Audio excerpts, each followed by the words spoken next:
these are my most important paintings. They deal with mythic subjects, Egyptian and Buddhist, with one of the paintings called Antecedents, referring to Africa and the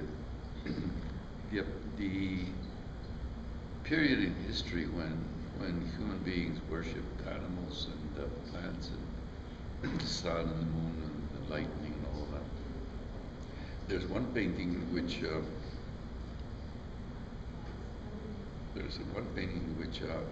Osiris appears with light streaming from his head, and that is the point in history when I thought I would portray a sense of an understanding that light was involved in religion, in religious thinking, in an attempt to understand what reality is about. So there's a shift from very earliest manifestations of religiosity to Egyptian themes. As a Zen Buddhist, I'm most interested in Buddhism as a way to understand reality. And so most of the Buddhist paintings have to deal with that. The Bodhisattvas, for instance, represent past, present, and future Bodhisattvas who are the followers of the Buddha and who are on this earth to assist human beings, to help human beings in their troubles.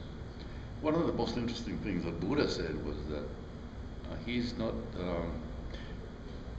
incapable, nobody can help mankind get over pain, but he certainly tried to get human beings to get over suffering, because suffering is induced by the mind and by belief systems. And that's what Buddhism is all about, nothing more. No search for anything extraterrestrial. It's a very down-to-earth position. Creativity for me is what we do every day, whether we create art or spend time with a friend or dream. It is all creative. Our existences are an act of creation. Most people think that only art is creative or science. I don't agree with that.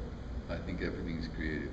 When I had that notion, I also had the notion that given a brain and a consciousness, a human being can do anything he wants or she wants. So I never stopped at one art, but I have three disciplines that I follow: painting, poetry, and music. And what you're showing today is probably the strongest manifestation of my art, painting. I'm very happy to have this show because I very seldom get a chance to show big work to people. And so I'm thankful that this venue is available. My mythic paintings are probably my most important work. They began to come to me in the mid-90s, with Isis being the first, and it really surprised me that she came. I wasn't expecting her to arrive. I was working on an all canvas, and suddenly there I began to see her figure. I began to realize it was a goddess speaking to me through color, through paint. And I was, as I said, I was a little frightened, but it gave me the courage to continue pursuing the mythic, both in Egyptian themes, with Egyptian themes, and with Buddhist themes. I'm a Zen Buddhist, and what that means is that I want to portray something that is perhaps complex, but at the same time in a simple way. The Bodhisattvas, for instance, represent the followers of the Buddha who are on this earth to help human beings. The koan is a painting reflecting the struggle between two human beings to understand themselves in a dialogue about reality.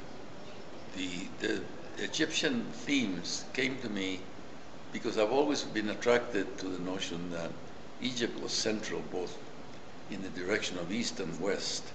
I think Egypt adopted a lot of the notions from the Orient, the ancient Orient, and passed them all to the Jewish people.